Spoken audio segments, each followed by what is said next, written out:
Yes, people, Manscaped is back, but this time it's not for below the belt grooming. Manscaped brings to you the Beard Hedger, the best product on the market when it comes to beard trimmers. The Beard Hedger is unique due to its number of gradient settings. As someone who's purchased this, I won't turn to any other beard trimmer. Check it out for yourself at manscaped.com. And don't forget to use code FTM20 to get 20% off of this product. How's it going, people? Hope you are well. This is a late one because I've just got in myself. Well, I say just got in. I've not been in too long. Literally enough time to sit down, have a drink, chill out, look at my phone, and then prepare this stream. Wanting to do a little bit of a fan cam / show to talk about the game tonight. I was actually really impressed. We're going to be talking about why I was impressed with the game, who I was impressed with, who I was excited about seeing, and then some other rumours as well, which people were talking about tonight. Great to be back at the Emirates, I must say, with all my family. Great to take niece and nephew there, as well as my sister and, of course, my brother-in-law, mum and dad as well. Brilliant night. Great to see everybody. Great to be back. Sat in a little bit of a different seat tonight as well, which is always good to see different parts of the stadium. Up in the, I must say, we were very high up, very, very high up. And the view's great. You can't really see as much in detail player-wise, but you can certainly see the whole of the pitch. And it's always good to go and get a different view. That's for sure. Big up to everybody that's here. Hope you enjoyed the game. Hope you all watched the game. Big up to all of you that met me and said hello to me at the Emirates. Much appreciate that as well. Always great to receive love. And big up to all of you. Make sure you do me a favor and hit the like button. Make sure you hit subscribe on this one. You guys have been amazing at likes and subscribes over the last few days, man. It really has been sensational. So please make sure that you do hit the like and the subscribe button because it does mean a lot and it really is good for the channel. So please make sure you do that. Like and subscribe. If you do want to go towards Manscaped and use the code FTM20, you'll get 20% off of the Beard Hedger. So please make sure you do that as well. And then we're good. Let's talk about the game, man. Let's talk about the game. I don't know what I was expecting tonight, but I was expecting a really, really tough game. And you could tell that we were fitter than them. You could tell this was only their first or second preseason game in compared to what we have got at the moment. You could tell that we looked more rested, more refreshed, fitter, sharper. And from the off, we were just a better side. I don't think we give them anything in the first half. I was so impressed by what I saw going forward from Arsenal. Defensively, I thought Gabriel was immense. One of the better players in the Arsenal shirt, in my opinion, one of the man of the matches. I always have to say that because I don't think he gets looked at enough, Gabriel. And I'm not saying that Bayer Leverkusen was superb tonight in terms of their attack and we needed Gabriel to be at best of his game, but everything he does is so cool, calm and composed. I was a big, big fan, particularly of the tackle he made for one of their corners, which I thought was a really good tackle. And the partnership he has, no matter who is around him. I think sometimes we forget that Gabriel's had pretty much a whole different left-hand side to play with the whole of last season. We gave Martinelli a lot of excuses, and I've been guilty of that for saying that he's not really had the players around him. Neither's Gabriel, but Gabriel's level of performance has always been superb. And I was really impressed with him again tonight. I must say that. I thought he was superb. And he is one of our most consistent players, but not many people want to say it. Him and Ben White, I believe. They always seem to go under the radar with their performances. But here we are again. We're talking about the season and we're back talking about Arsenal. It feels good. No more rumours, no more transfer news. It's just what we saw tonight. And I was impressed, I have to say. I was really, really impressed by what I saw. I have to say, Bayer Leverkusen clearly need another goalkeeper because he was absolutely shocking. So he's definitely getting sold. That's for sure. I thought he was absolutely abysmal. But as far as Arsenal concerned, Gabriel, he was brilliant. He really was absolutely fantastic. Let's talk about Zinchenko. Because again tonight, Zinchenko showed why he is only good going forward. Because everything he did going forward was very, very good. Defensively, I'm not a fan. I don't want to see him play there at left back. I'd much rather see him play in midfield. And I just wonder if there is a potential for him to play in the 8 because he's there most of the time anyway. He inverts a hell of a lot.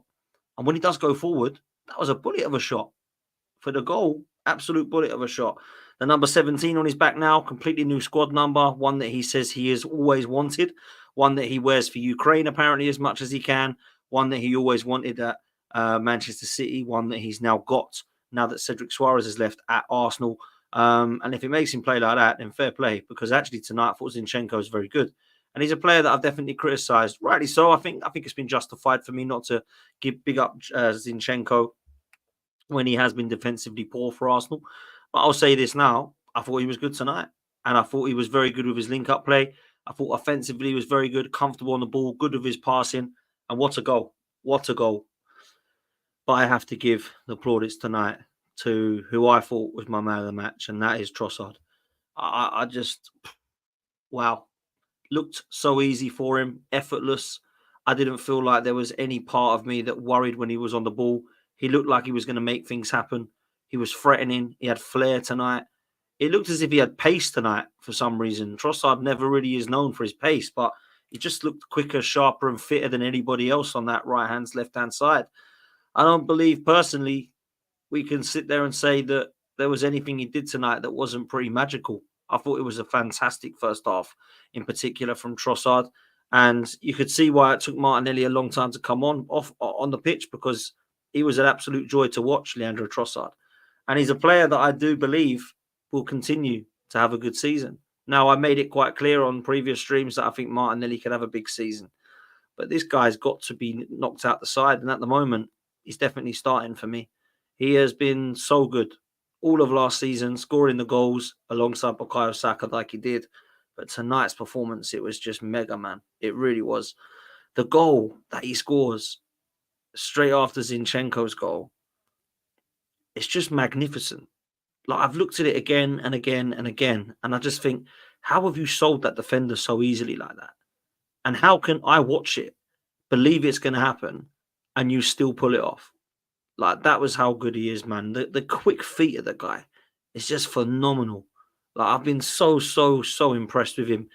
And again tonight, his quick feet, you know, people in the chat are right. Ash says he reminds him of a Cazorla. I get what you mean by that. I think there's that Alexander Hleb, Santi Cazorla quick feet about Leandro Trossard, where he looks comfortable on both, using both of his feet. I was so impressed with his performance tonight. And I thought every time he was on the ball, it looked like we were going to make something, create something, look at something to happen. So impressed, man. And his performances are starting to really impress me. And consistently over last season, he deserved to get in the team ahead of Martinelli. And at the moment, I think he deserves to stay there. And with performances like that, Mikel Arteta will keep him in that team, man. He was so good tonight. And for me, I gave him man of the match, because I just looked at his performance and was just, boom, you are the game changer tonight. Like, everything about your performance was absolutely sick for me. So I have to say, Leandro Trossard, take a bow, son. Take a bow. Let's talk about Martin Odegaard's performance tonight, because he was trying to put on a show, wasn't he, in pre-season? He was trying to put on a show. The atmosphere at those games sometimes can be a little bit dead. He was trying to lift that. Some people are there for the first time, so they don't really know many of the songs or how the atmosphere works. You could see when North London Forever was on, there was only a few people singing in the stadiums. Around me, people were looking at each other like, I don't know the words to this, what's going on? So there's definitely a different atmosphere when it comes to these sort of games. Now, I like it personally, because I think it gives the opportunity for young fans to go, families to go, and it gives the opportunity for people that just can't get tickets the opportunity to go and watch Arsenal in pre-season. And they put on a show tonight. And Martin Odegaard was one of those guys, man. He was silky. He was trying to do flicks and tricks. He was trying to nutmeg people. He was sort of backheeling it and flicking it through legs. I was very impressed by his performance. I thought, again, it was the weight of pass, and it was the drive on the ball. It was the control of the football. And let's be real, it was the control of the tempo of the game Martin Odegaard is so good at. The other thing I love about Martin Odegaard is the fact that actually he wins the ball back so much because of his press. And people look at him as the example and lead by that press. He is an absolute dream of a player, man. I've got to say this. And he's just got better and better and better every single season, Martin Odegaard. And that I've got a lot of respect for. I think he's got everything right up there. For me, I take him over Mesut Ozil any day of the week. And people will say Mesut Ozil has done this and that and the third, and he's won trophies. I get that. But don't tell me that he's not Martin Odegaard you wouldn't have mentally mentality-wise, I'd take him because I think he's got everything, man. I really do like what I'm seeing from Martin Odegaard. And I remember when we got him on loan, I thought, yeah, he looks all right. And then we signed him, and I thought, okay, I prefer him to see more goals. 4 goals in a season. I think he got 7 assists. I was thinking, this guy's all right, but come on. Like, let's be real. I remember I was looking at Maddison saying, I want a player like that. He was at Leicester at the time, putting out 17, 18 GA, 20 GA, I think the season after that. And I was crying out for a player like that. And then, boom, Odegaard goes and gets 15 goals. Last season was one of the best players in the Arsenal shirt. And this season in pre-season, for me, has been the best. I've looked at Martin Odegaard performance in every single game. You can tell he's not out of Euros. He looks fresh. He looks refreshed. He looks ready to go. He looks passion, drive, and desire that you see from him. I am so impressed, man.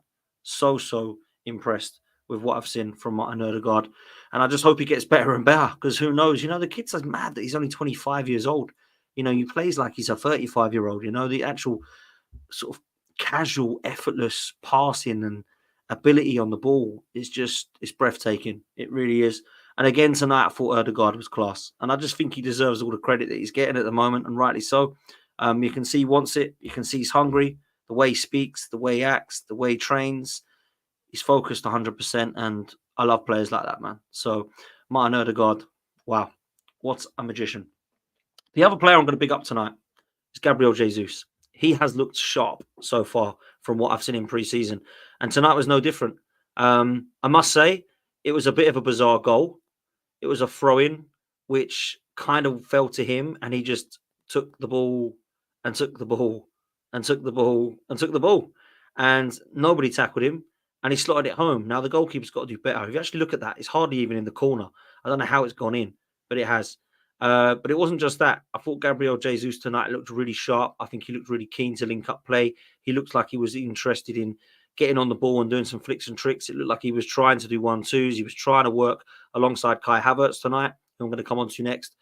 Gabriel Jesus tonight had a good game, and he's got a big season ahead of him. And I said this, and I'll tell you why he's got a big season ahead of him.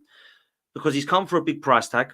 People will say it's not, but actually between 40 and 50 million is quite a big price tag. You're on 250 to 280k a week. You're a player who's supposed to be our number 9. You're a player who's trying to force his way back into the side. And you're also a player that keeps getting knee injuries. So if Gabriel Jesus has one good season without injuries, without any problems, I want to see what that Jesus does. I really want to see what that Gabriel Jesus is like in an Arsenal shirt, without injuries, without problems. Because for me, I need to see that now. I really do.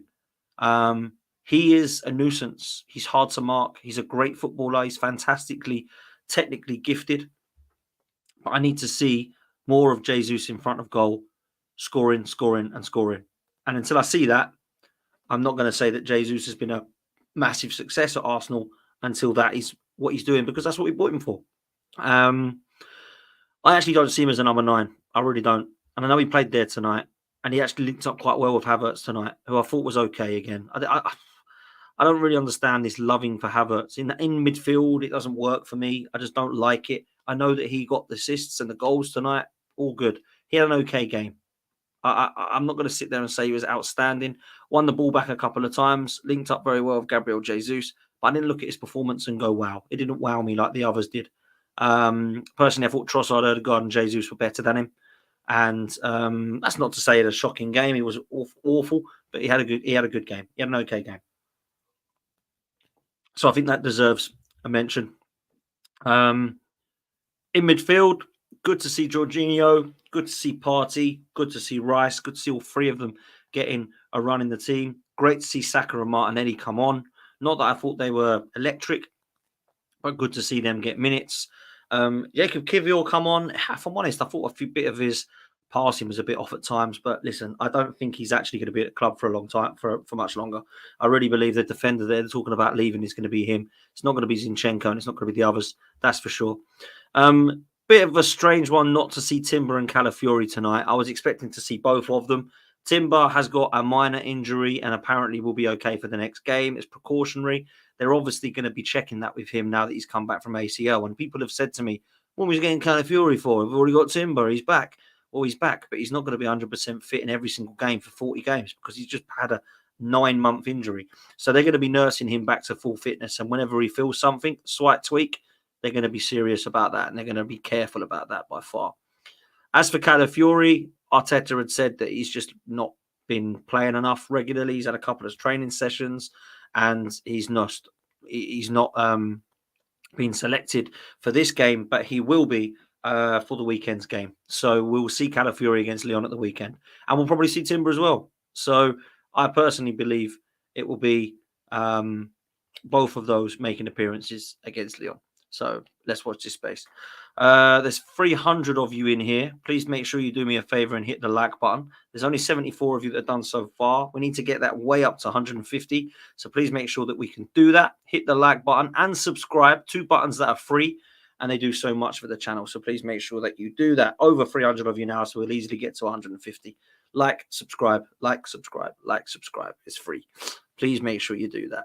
I wouldn't ask for it if it didn't mean so much for the channel, but it really does. So please make sure that you do that. Thank you very much. Let's talk about Fabio Vieira, because I wasn't impressed again. I'm sorry. A lot of people believe that he's going to come good eventually. I don't. I'm one who is quite pessimistic about the future of Fabio Vieira. I honestly do not understand what he does.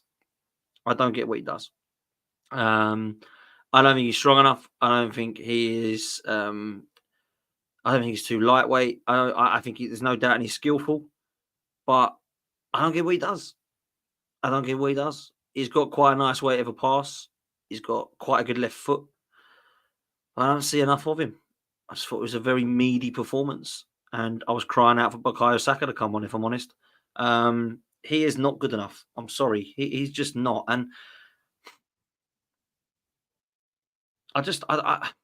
I don't want to come across as really harsh on Fabio Vieira, but we have signed him for 35 to 38 million pounds. What for? What for? Like, at the moment, we're taking a huge L on that. Like, Edu and Arteta have to look at that signing and think that has not worked out. I don't see him as a right winger, personally. I think anything that's come good of him has been on the left-hand side or in the middle. I don't see that he's strong enough for this league. I don't know that he's going to get any better. And I've kind of seen players like him before that have just been a bit meh. And unfortunately for Fabio Vieira, without me picking on him, I just don't think it's going to work for him. And I would look to sell him as soon as possible. It's not going to be this window. Arteta's going to keep him. But I'll be amazed if he's still at Arsenal this time next season, because he is not good enough at all. And I thought tonight was a complete disappointment again. I didn't think any part of his game was good. I thought he controlled the ball a couple of times, but he was passing it backwards to Ben White. He was never looking to go forwards. When he did chip it in a couple of times, it was poor delivery. He took one corner, which went straight into the goalkeeper's hands and got taken off of corners and then got subbed. I mean, this is a guy that we're supposed to be keeping hold of to try and get back into the side and at least try to get some form of first-team football. He just isn't good. He just isn't good enough. So it's a shame, because I wanted it to work when we signed him. I was really interested in seeing him play. And then the start of last season, if you remember, he came on and he set up 2 Eddie Nketiah goals against Fulham and Forest. And everyone thought, maybe this is the season. And then he got injured and couldn't get back into the side again. So I just don't get it, man. I honestly do not get it at all. I don't think it's going to work for him. So I have to say, disappointment again from Fabio Vieira. Obviously, Havertz got the other goal. And we did concede one halfway through a Mexican wave, which was quite bizarre because I actually didn't really see what actually had happened there. But obviously, they got in behind us defensively. But I have to bring up 2 kids tonight that I thought really did shine when they come on, and that was Lewis Skelly and Ethan Nwaneri. Let's talk about Lewis Skelly first. Comfortable on the ball, in a position that he's still learning, a midfield player that's now playing left back. They're trying to allow him to educate him into the inverted role, it seems. He's played there for quite some time now because we had problems at left back this pre-season. And when he has played there, he's delivered. He's impressed. And he's definitely one for the future. These 2 kids are going to be the next 2 that come through. I was really impressed with Lewis Skelly. But my word, Ethan Nwaneri is ready. He's ready. I'm not going to start putting Gaza and Wilshere and Phil Foden's name alongside him. I'm just going to say this kid, Ethan Nwaneri, is one to watch. That's all I'm going to say. He looks ready. He looks an absolute baller. He looks so comfortable on the ball. He's confident. He's happy to drive. He's got a really good pass on him. His left foot looks good.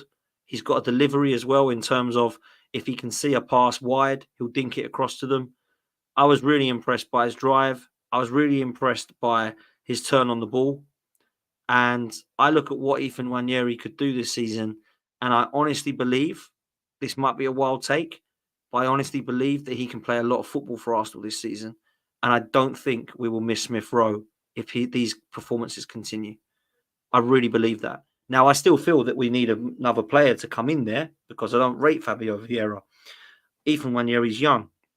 But if he's going to put Ethan Nwaneri forward ahead of Fabio Vieira, I'm cool with that. If it's me and I'm bringing on a player or I'm starting a player ahead of Ødegaard, it's Ethan Nwaneri. It's not Fabio Vieira. And that is probably the biggest compliment I can give him right now, that he is behind Martin Ødegaard in the pecking order, which, let's be real, you don't really see a pathway to get ahead of Ødegaard there because Ødegaard's going to play every game. But if there's a knock or a suspension or he needs a rest, I think Ethan might be that guy. I've been really impressed with him. And the fact that he's got that left foot on him as well, that you think, yeah, that's very similar in terms of how Ødegaard plays. I can see that happening, man. I really can. So I'm a big, big fan. I honestly believe he could be the next one that comes through. I'm not going to say he's going to be better than Saka. He might not be as good as the youngsters that come through years ago, like Rocky, Merce, all these guys. But for me, what I've seen in pre-season, glimpses of last season, when I saw him in friendlies, when I've seen him in youth games, and what I've seen of him tonight, yeah, there's something there, man. There's something there. And I was really impressed with him when he came on. I thought I'll say this. When they both come on, they looked comfortable. When Ethan Nwaneri come on, it looked like he'd been playing with us for a long time. It didn't look like, oh, that's the new guy in it. Oh, you can see there, looks a bit rusty, not quite sure yet, not real got telepathy with the players yet. None of that.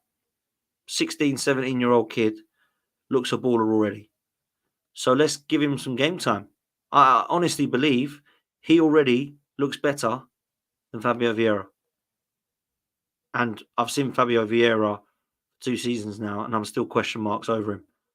Ethan Nwaneri ain't got any question marks about him, mate. Let me tell you that now. No question marks about him whatsoever. He looks really good, man. Really, really good. And I think that was one of the positives of so far in pre-season, is the fact that he's come through and definitely believe that he can get some game time this season. And some people might think that's crazy to replace Smith-Rowe with Ethan Nwaneri. But when you look at the player, trust me, don't jump the gun yet. Watch him and don't lose your head, because I think he could be very, very, very good for Arsenal this season. I mean it. I really do mean it. So, what does it mean? Arsenal no longer need a striker. Arsenal are going to win the league. See, we've scored 4 goals. Defensively, we're sound. Arsenal are ready. Not yet. Not yet.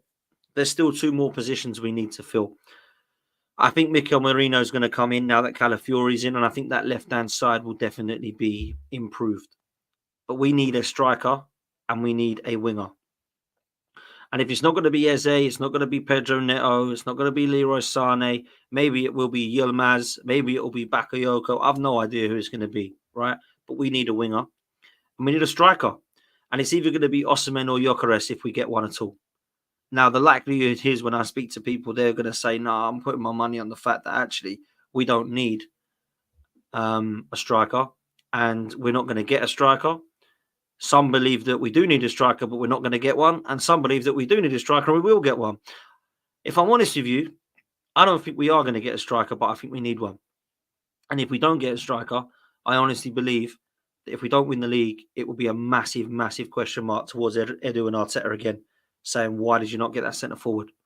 Now, people will say, what are you talking about, man? You're nuts. We just scored 4 goals against Bayern Leverkusen. Let's not get carried away. 1, it was pre-season. 2, it's their second game since they've had their break. And 3, I have seen this before. What has Eddie Nketiah done when he come on, by the way? What did he do? Not much. So we need an upgrade on him, because that is a player who's going to come on. Let me give you a scenario. We are in the semi-finals of the Champions League and we are facing PSG. Let's just throw a name out there. Throw a team out there. Havertz is suspended. Jesus goes down with a knock. What happens? Well, at the moment, Eddie comes on. But if Eddie's being sold, which we believe he is, what happens? Trossard will be in the middle. Yeah, he's just been subbed off for Martinelli. What happens? Martinelli can play the middle. Can he? Saw him there under Emery when he was 18. He ain't done it since. And he's 22 now. My point is, guys, we need a striker. Yeah? We need a striker. So let's hope we get one. Victor Gyökeres and Victor Osimhen are being linked, of course. The two Victors, as I like to call it. Which one do we want? Well, that's another question. Yeah? Some would say Osimhen, some would say Gyökeres. Really, there's not a massive difference between the both of them. If you ask the fan base, you probably get 50% say one, 50% say another, or maybe it's 60-40 in favour of one or the other. But one of those strikers needs to come in my opinion. There will be an opportunity, like there was in pre-season just gone, where we will need a killer in the box, and we haven't got one. And this season, just gone, this season, about to happen, there will be games where we will leave and go, yeah, we still need a striker, don't we? So don't allow that conversation to happen. Go get one. We need one. Go and get one. Because if you're going to be telling me that Havertz and Jesus then become squad players, this is great. This isn't, oh, poor Havertz and Jesus sitting on the bench again. Come on, man. We don't say that about Trossard and Martinelli and Tomiyasu, Jorginho, Partey. We want all of them sitting on the bench to come on. This is where you build a squad. When we last won the league, I didn't sit there going, I feel sorry for Kanu and Wiltord. I feel so sorry for him. Like, I hope Henry and Bergkamp just leave so we can play them both. Come on, man. Like, let's be real. We actually had a squad. Those players were coming on. Reyes was coming on. Van Persie, Fabregas, Flamini, Edu, Parla. These were guys that were coming on. And this is what we need to now get. We need to now be in a scenario where we've got a squad where you bring on players like Tomiyasu at the back, Timber at the back, go into midfield. You've got Partey and Jorginho in there that can come on. You've got wingers like Trossard or Martinelli that you're bringing on. You've got a winger like hopefully the new guy we bring on. And you've got strikers like Havertz and Jesus that can come on, or attacking options that can give you different dimensions, that's for sure. That's where we've got to be at. That's where I want to be at. There's no scenario in my head that suggests that we can't go and do serious business, and I'm talking trophies, when we get these players across the line. But that's the most important bit. We've got to get these players. We have to. There's nothing that we can't. I can't stress that enough.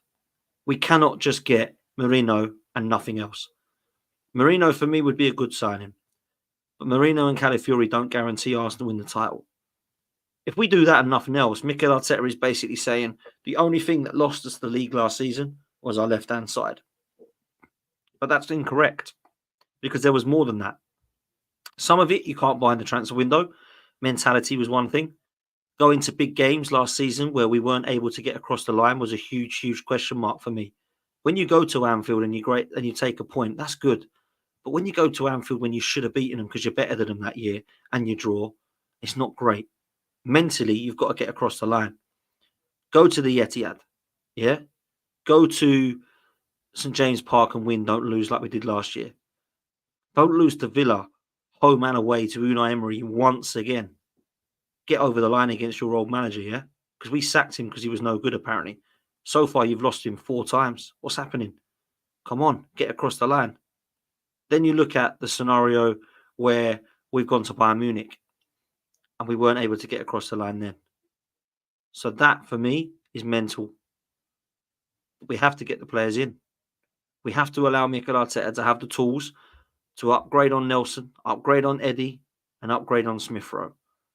And if even when Yeri's coming in to sort out the Smith-Rowe position, we can't have Fabio Vieira to cover for Nelson and Havertz and Jesus to see it out up top and forget about Eddie. We've got to go and get replacements in. I think we'll get at least 2 more, Calafiori, Merino, and 1 more. We actually need Calafiori, Merino, and 2 more, in my opinion. If I had to put money on it, I'd believe Merino's coming to Arsenal when a winger's coming to Arsenal. But out of the 2, a winger or a striker, I'd take a striker all day long, because then Jesus can cover for Saka at right wing. That's what I would do. I see Jesus as more of a winger anyway, if I'm honest. So that's where I'm at. Let's do some questions, people. I want to hear what your thoughts are. There's some in the chat already. Make sure you do me a favor, though. When you ask me a question, put a Q at the start of it. Otherwise, I have no idea if it's a question, a statement, or both.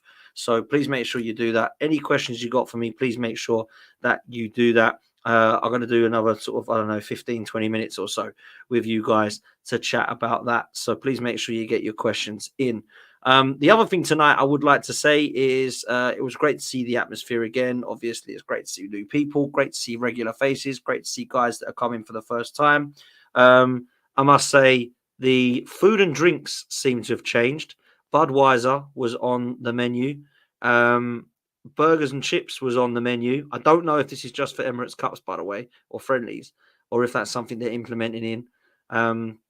That is definitely something. New graphics at the stadium as well on the TV screens. Don't know if that's just for pre-season. And obviously we saw, if you come from the Tollington down under the tunnel on the way to the ground, you will see there is some fantastic art on the wall. And there is one of Super Kevin Campbell, who got a shout out and a tribute today over the tannoy, which was very, very nice. Obviously, that's very personal to me. So I was very, very glad that that was something that was done. And I hope on the first game of the season, there's something done as well, because that for me needs to be attributed. So I hope that that does happen. Let's take a few questions. I'm going to star some of these questions. Where are we? Few questions here. Sorry, guys, bear with me because I want to make sure I haven't missed anyone. I hate that when someone asks a question and we miss it. Where are we? Okay, cool. I've got a few there that I can start with. Please make sure you put your questions in, guys, and I will get through as many as I can. Cameron says that Zubimendi is going to Liverpool. Ornstein, they won't sell Marino. Ornstein says they won't sell Marino. I don't know. I've not seen David Ornstein. I've literally just come back from the game, so I don't know what David Ornstein has said. Please send me the tweet or put it in the chat if Ornstein has said that Marino's not going now. I'll have a quick look now. But Zubimendi, I was told, was not leaving and was a player that was not going to be leaving Real Sociedad, and it looks like he is now. So if that is true and he is actually going to Liverpool, then that is a very, very good signing for them. Absolutely. So yeah, I believe that would be a good signing. Zubimendi, proper six as well. It's probably the number one that I would want if I was a Liverpool fan. If I'm honest, that's realistic out there. Marino not leaving. I think they're going to lose both of them, if I'm honest with you. I think they know they are Sociedad. This Marino deal is probably going to happen. There's been a lot of... he didn't say Mourinho isn't going. There we go. I can't find it here at the moment. My computer's not cooperating with me. So, yeah, for me, I would like to think that there is the potential for that to happen. But I don't know what you've read there, Cameron, because it doesn't look like he has said that at all. North London Forever, big up to you, bro. It says, Dan, I watched the game on Arsenal TV. I'm proud of the boys. I agree with you about two new signings, at least Marino and Gyökeres. Let's be positive and support the manager and the boys. Lots of positives tonight. There was lots of positives tonight. I was really impressed, and I thought those players I mentioned deserve all the plaudits tonight. Zinchenko, Trossard, Jesus, Wanyeri when he came on, Lewis Skelly when he came on. I thought fair play. Gabriel, absolute monster at the back as well. So I will say I agree with you. I think that there is a lot to be positive of. Listen, Marino and Gyökeres would be my two, absolutely, and I would add Eze to that. That would be my perfect window now, ending. They're the three that I want. Are they the three we're going to get? I don't know, man. I really don't. But I would absolutely love it if we could. Let's get to this one. Juan says, Dan, as of right now, do you think Arsenal are winning the league? No, Juan, I do not. And the reason is we need to do more in the window. We need to do more in the window. I like the Calafiori signing. I like the Marino signing if we get it. But who else are we getting after that? I have no idea who this wide player is going to be or if there's going to be one. And I have no idea if we're going to get a striker or not. And if we do, who's it going to be? Victor Gyökeres or Victor Osimhen, either of those would excite me. I think they'd be good signings. But the winger, if I'm honest with you, I want Eze or Pedro Neto or Sane. If it isn't one of those three, I don't really know much about Yilmaz or Bakayoko to know that they're going to be top quality. But they're the other two that we've been linked with. So, yeah, at the moment, bro, I'm going to say Man City still. So, yeah, that's where I'm at. Juan has also said, is the lack of signings because of Edu or the owners? Both of them together. because apparently they're a team. So this is Edu, Richard Garlick, this is the Cronkies, and it's Arteta saying, who do we want? How much money have we got? And what's the negotiating? So Arteta is saying, I want this guy, please. Cronkies are saying, sure. How much do you want? Edu is saying, leave it to me, I'll negotiate. So in terms of trying to get the deals across the line, I'm looking at Edu and Richard Garlick more than anyone. In terms of the money, I'm looking at Cronkies. And in terms of the player selections, I'm looking at Mikel Arteta and Edu together. That's how I've been explained. That's how it's been explained to me that it works. That's how I believe it's working. And that, for me, is why I feel that they are all in this together, really. That's where I'm at. So, yeah. Let's see what's next. We've got this one.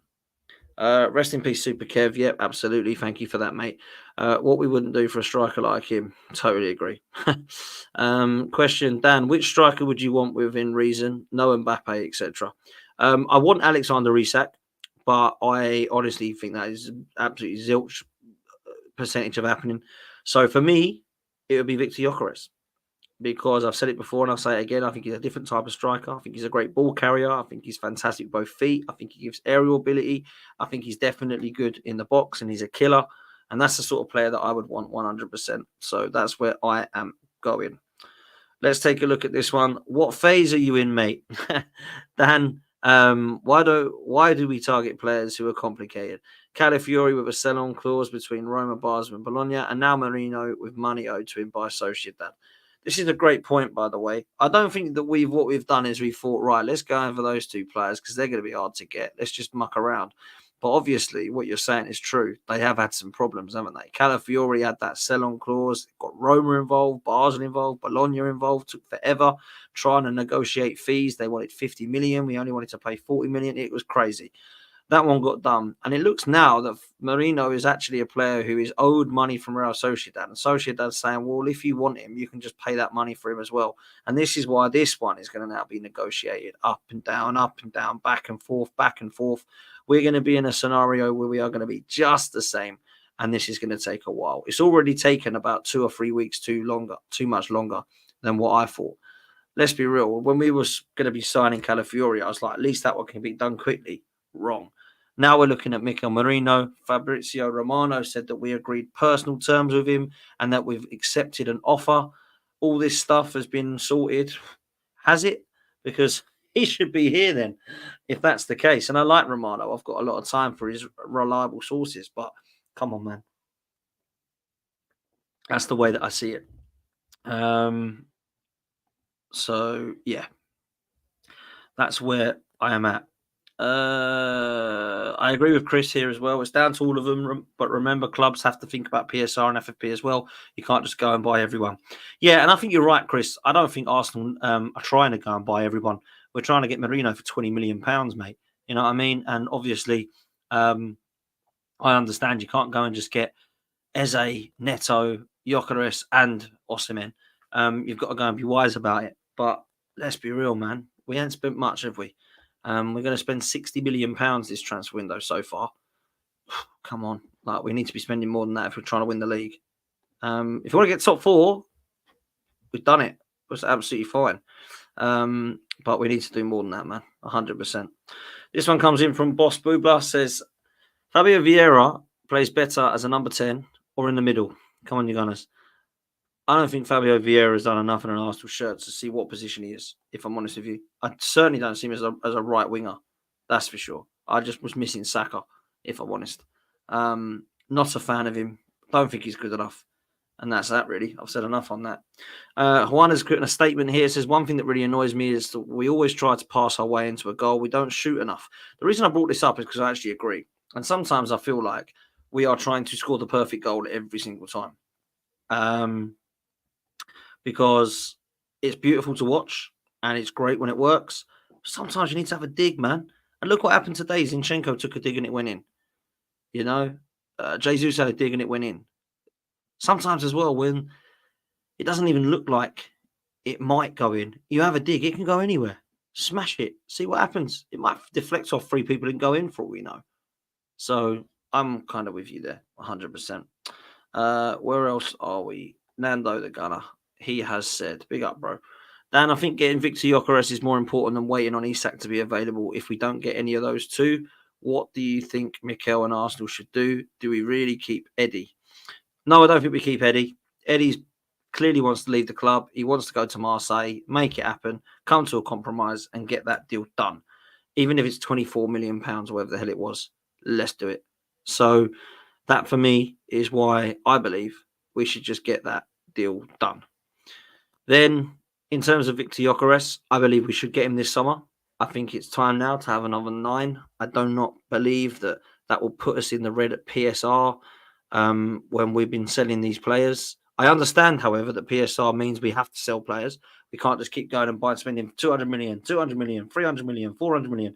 We have to actually get the outgoings as well, because otherwise you're not self-sustaining enough, which is basically what PSR is.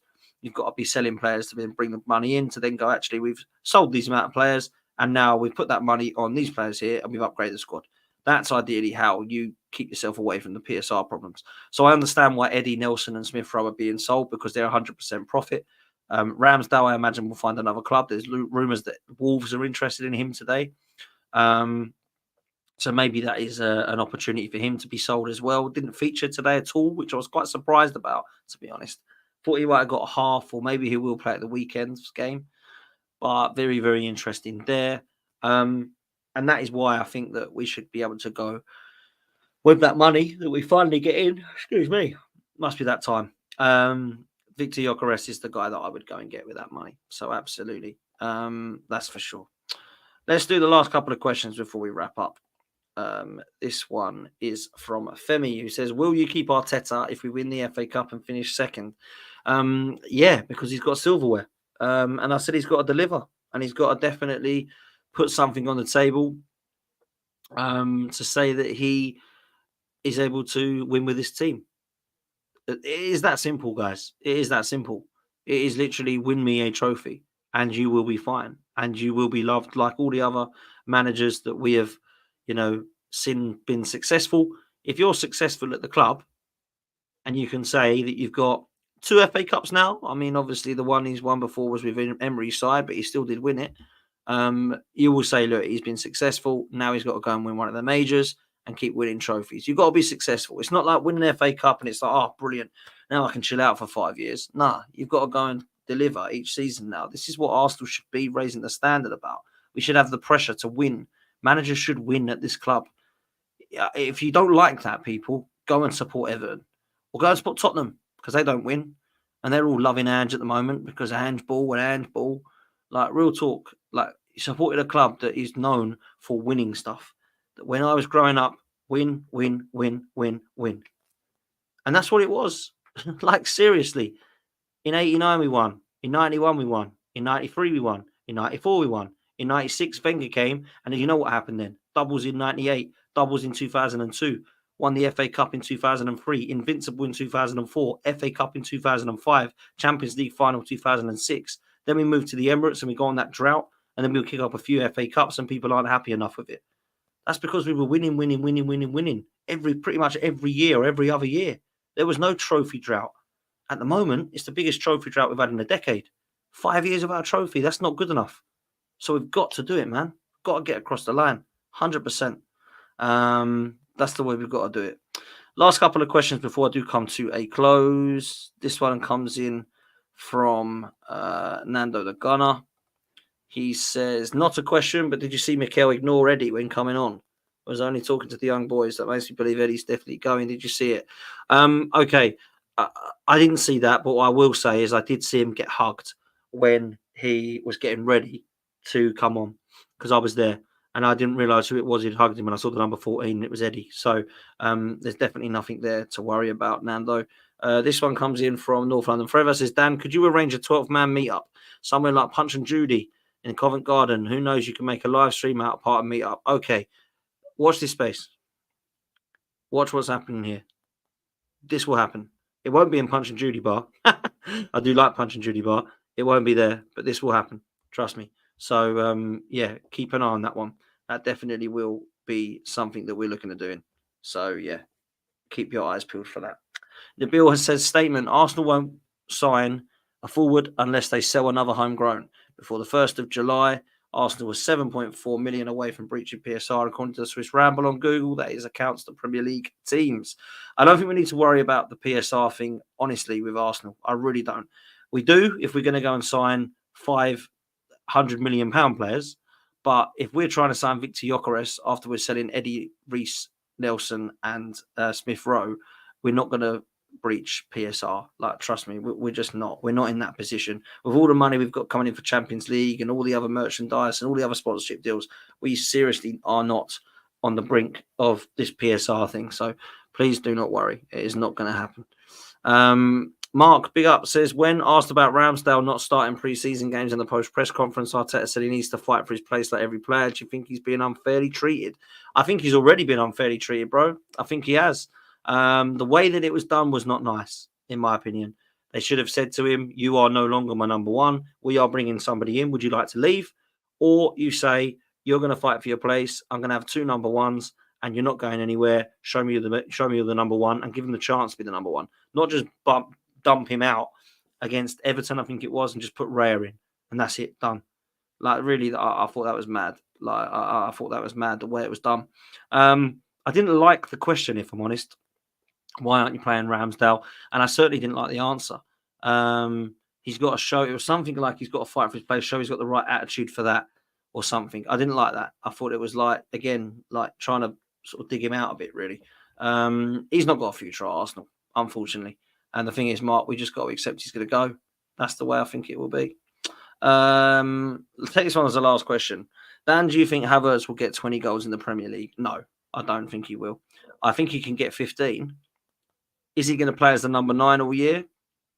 At the moment, yes. If we get another striker, he definitely won't score 20 goals. If we get another striker, he might only get double figures because that striker will be playing ahead of him.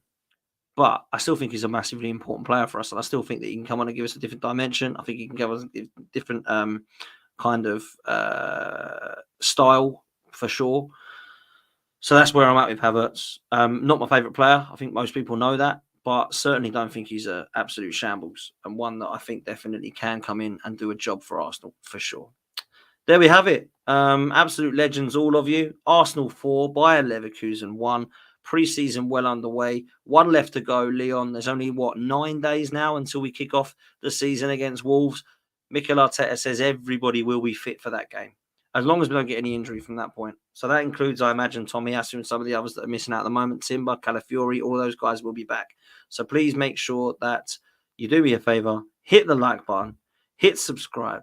There's currently 350 of you watching. There's only 163 likes. Just make sure you do me a favor. Get that up to 200. Please hit the like button, hit subscribe, and make sure you check out Manscaped. We'll see you next time. I'll be back in the morning around about 8:30 to do all things transfers. So we'll see you then. Take care. Yes, people, Manscaped is back. But this time, it's not for below the belt grooming. Manscaped brings to you the Beard Hedger, the best product on the market when it comes to beard trimmers. The Beard Hedger is unique due to its number of gradient settings. As someone who's purchased this, I won't turn to any other beard trimmer. Check it out for yourself at manscaped.com. And don't forget to use code FTM20 to get 20% off of this product.